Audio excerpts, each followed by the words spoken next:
뭐니 뭐니 해도 건강이 최고, 건강 이야기 시간입니다.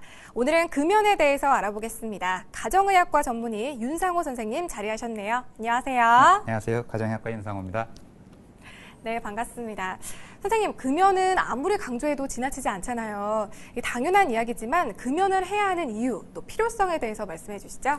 네, 저희 일상생활 중에서 알려진 물질 중에요. 가장 질병과 아주 밀접한 관련을 맺고 있는 것이 바로 담배가 되겠습니다. 담배를 태우면은 당연히 폐 질환 같은 것은 있을 수 있다는 건 당연히 아시겠지만, 네. 그 외에도 뇌혈관 질환이라든지 심혈관 질환, 또 각종 암들의 발생률을 한 2배에서 3배 정도 높이는 것으로 되어 있고요. 또 사망률도 굉장히 높이기 때문에 담배를 끊는 것이 이런 질환들을 예방할 수 있는 방법이 되겠죠. 즉, 우리가 예방주사를 맞는 것처럼 담배를 끊는 것이 이런 질병들에 걸리지 않을 확률을 높이는 것이 되겠습니다. 네.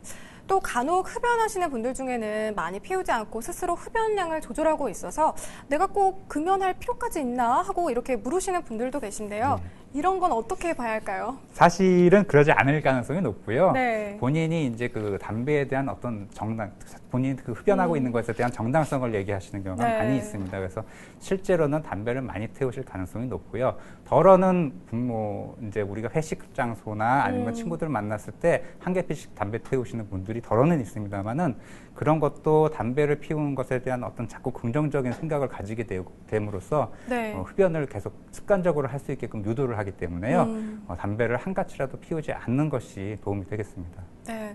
또 요즘 길거리에서 지나다니면서 담배를 피우시는 분들도 많지만, 또 아파트에서는 베란다에서 담배를 피우다가 위층에서 담배 연기 때문에 항의를 하는 경우도 많다고 들었는데요. 이 간접 흡연 얼마나 해로운가요? 정답부터 말씀드린다면 네. 확실히 괴로운 거고요. 네. 저희가 담배를 피우시는 분들이 내뱉는 연기에는 우리 폐에서 이미 그 독성 물질이 걸러지고 담배 필터에서 그런 독성 물질이 걸러지기 때문에 좀 회로움이 덜하겠지만, 실제로 담배에서 직접적으로 나오는 연기는 각종 질환들을 똑같은 그런 확률로 옆에 있는 간접 흡연자에게도 그 질병을 유발시킬 수 있다고 보고가 되어 있습니다.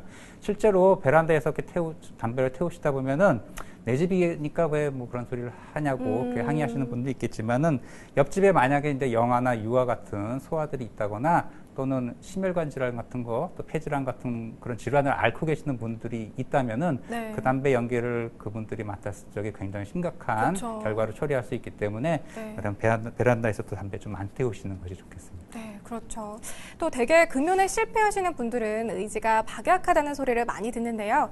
마음이 모질지 않은 사람들, 이렇게 약한 사람들은 금연이 힘들까요? 실제로는 그렇지 않고요. 우리가 담배를 태우는 것은 굉장히 힘든데요. 네. 이것이 마음을 먹는다고 해서 되는 것은 사실은 아니고요. 우리가 담배 안에 들어있는 니코틴이라는 성분이 자꾸 저희가 몸에서 니코틴 혈중 농도가 떨어지면은 자꾸 담배를 피라고 뇌를 조종을 하게 됩니다. 네. 그러니까 본인의 의지로 담배를 쉽게 끊는 것은 아주 힘든 일이고요. 그러니까 주변 분들도 이런 가족분들도 어떤 담배를 끊는 것이 안 먹는다고 되는 것이 아니고 네. 정말 어려운 일이라는 것을 이제 서로 아시고서는 같이 도와주시는 좀 지혜가 필요할 것 같습니다. 네. 또 금연을 하고 싶은데 막상 하려다 보면 미루게 되는 경우가 많다고 하더라고요. 혹시 금연을 시작하는 좋은 방법이 있다면 어떤 걸 추천해 주실 수 있을까요? 실제로는 이제 새해 되면 한 번씩 생각하시겠지만, 그렇죠. 예, 금연을 하려고 마음 먹으시면요, 일단은 가까운 시일 내에 날짜를 딱 정해놓고 시작하시는 것이 좋겠고요. 날짜와 시간을 정해놓고 시작하시면은 일단은 이제 그 날짜에 맞춰가지고 준비를 좀 하실 수 있고요. 네. 또 날짜 정하실 때 중요한 것은 좀 이제 본인의 이제 생활에서 회식이 있다거나 또 집안에 큰일이 있다거나 하는 날짜는 좀 피하시고, 내가 금연을 할 수 있는 좀 마음이 안정적으로 금연할 수 있는 준비가 될 수 있는 날짜를 정해서 빠른 시일 내에 정해서 이제 시작하시는 것이 좋겠습니다. 네. 그러면 이렇게 시작하는 방법처럼 본격적인 금연에 있어서 좋은 방법은 어떤 것들이 있을까요? 방금 말씀드린 것처럼 날짜를 먼저 이제 선택하시는 게 중요하고요. 네. 일단 날짜를 정하셨으면은 그 날짜에 맞춰서 계획을 좀 세우시는 것이 좋겠어요. 저희가 보통 담배를 태우는 데 있어서 일주일, 한 달 후 정도까지는 그 금단 증상 때문에 되게 많은 증상들이 일어나기 때문에, 그런 증상들에 맞춰서 일주일이나 한 달 후에 내가 어떤 계획을 가지고 또 어떤 금단 증상이 있었을 때 내가 이렇게 대처하겠다는 계획을 세우시는 것이 좋겠고요. 또 중요한 것은 자기 주변에 있는 사람한테 내가 금연하겠다는 거를 알리는 것이 좋습니다. 즉, 나 혼자 스스로는 담배 끊는 것이 굉장히 어려운 일이기 때문에 가족들이나 좀 친지들, 또 회사 동료들의 도움을 받는 것이 굉장히 중요한 것이 되겠고요. 또 한 달 동안 계획을 세움에 있어서 금단 증상이 일어날 수 있으니까 가까운 병원에 방문하셔서 의사 선생님과 협조를 한 다음에 어떤 이제 상담을 통해서 어떤 보조제의 도움을 받는 것도 하나의 방법이 되겠습니다. 네. 그런데 또 어떤 분들은 남편이 금연 시도 중에 너무 화를 내고 예민해져가지고 부부싸움을 하다가 결국 금연에 실패한 사례도 있다고 하는데요. 금연을 시도할 때 화내지 않게 미리 방지하는 그런 방법들이 있을까요? 사실은 금단 증상 중에 하나의 이제 현상이라고 볼 수 있겠어요. 그래서 네. 니코틴이 몸에서 혈중 농도가 떨어지게 되면은 네. 초조하고 불안하고 또 우울할 수도 있고요.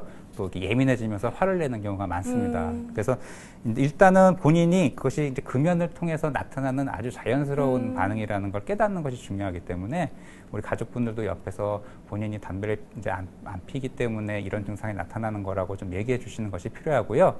만약에 이런 증상 때문에 금연하시는데 많이 실패를 보셨던 분들이라면 요즘에는 이제 금연 보조를 도와주는 약품들이 많이 나와 있습니다. 그래서 네.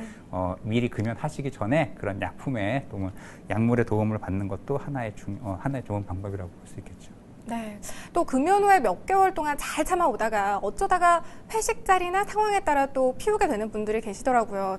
이렇게 금연에 실패하게 되면 다시 시도하기가 쉽지 않을 텐데 이런 분들한테는 어떻게 하면 좋을까요? 실제로 회사 다니신 분들은 그렇게 쉬운 일은 아니실 네. 거예요. 그래서 뭐 회식이 있다거나 또는 이제 친구들과 술자리가 있다면은 한 대씩 그냥 본인도 모르게 태우시는 경우가 많은데요. 저희가 금연하는 그런 과정 중에서 한같이 피우시는 거는 실패라고 생각하지 않습니다. 그래서 한 대 피우셨다고 하더라도 바로 포기하시고서는 이제는 끝났으니까 그냥 펴야겠다는 생각하지 마시고요. 네. 다시 그 계획대로 쭉 밀고 나가시는 것이 좋겠고요. 한 대 피웠다고 그래가지고 뭐 낙담하시고서는 다시 피우시는 것보다는 계속 그 계획대로 밀고 나가시면 됩니다. 좋은 말씀 해주셨네요. 그리고 금연하시는 분들 중에 이 담배 생각 때문에 꿈에서 담배를 피우곤 합니다 하는 분들도 계세요. 그러면서 또 어쩌다 담배를 피우게 되지 않을까 걱정을 또 많이들 하시는데요. 이런 분들에게는 어떻게 상담을 해주셔야 하나요? 이제 장기적으로 봤을 때 저희가 니코틴 중독이라는 건 한 달 정도면 해결이 된다고 보고 있어요. 네. 즉 그래서 저희가 담배를 끊었을 때 보통 한 달이 넘어가면 일단 큰 관문은 넘어갔다고 생각을 하고요. 하지만 이제 몇 년 동안 이제 담배 생각을 하시면 다시 피우고 싶다고 생각하시는 분이 덜어 있어요. 네. 그것은 심리적인 효과일 수도 있고 또 저희 니코틴이 우리 몸에 굉장히 안 좋은 버릇을 들여놓은 거라고 생각할 수 있겠는데요. 즉 말을 하자면 사실 우리가 담배를 피면서 좋았던 기억들을 우리가 이제 항상 가지고 있게 되거든요. 네. 그 좋았던 기억들은 실제로 좋았던 것이 아니고 우리가 담배를 피웠을 때 니코틴이 중독이 되면서 니코틴이 떨어졌을 때 다시 담배를 피면은 니코틴을 보상받는 것으로서 그런 좋은 기분을 얻었다고 생각하고 착각을 하고 있는 겁니다. 즉 담배를 끊었으면은 담배를 피지 않았으면은 그런 일조차 애초에 생길 일이 없는 것이죠. 네. 즉 담배를 끊었을 때 가장 담배를 피고 싶다고 생각하시는 그런 긍정적인 사고들을 좀 버리실 필요가 있겠고요. 또 한 가지 방법은 담배를 계속 금연을 하고 있을 때 나 스스로에게 좀 보상을 해주시는 방법도 있어요. 즉 뭐 내가 금연을 며칠을 했다. 금연 100일 기념일이다 그러면은 그날 땐 또 자축을 하신다는 거죠. 또 하나의 방법은 흡연을 했을 때의 나쁜 기억을 계속 떠올려 주는 거예요. 그래서 내가 흡연을 했을 때 어떤 안 좋은 일들이 있었을까?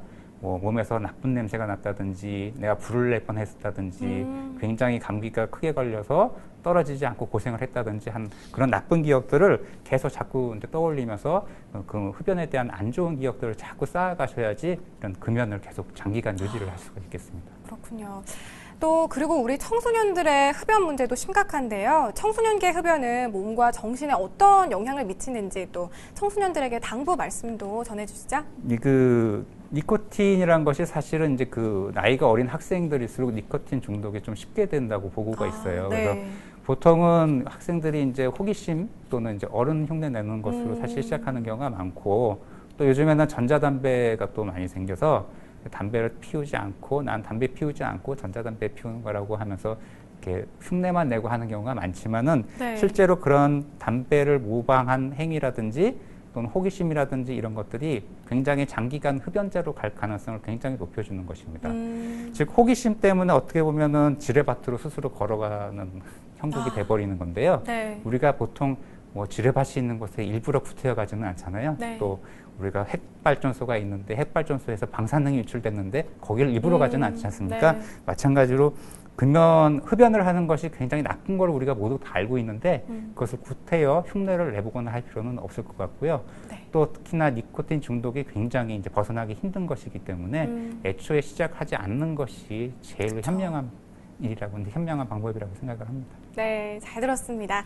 지금까지 금연에 대해서 살펴봤습니다. 오늘 유익한 건강 정보 알려주신 가정의학과 전문의 윤상호 선생님 고맙습니다. 감사합니다. 영남통은 지역민 여러분들이 있는 곳곳이 통하고 마음이 통하는 방송을 위해 함께합니다.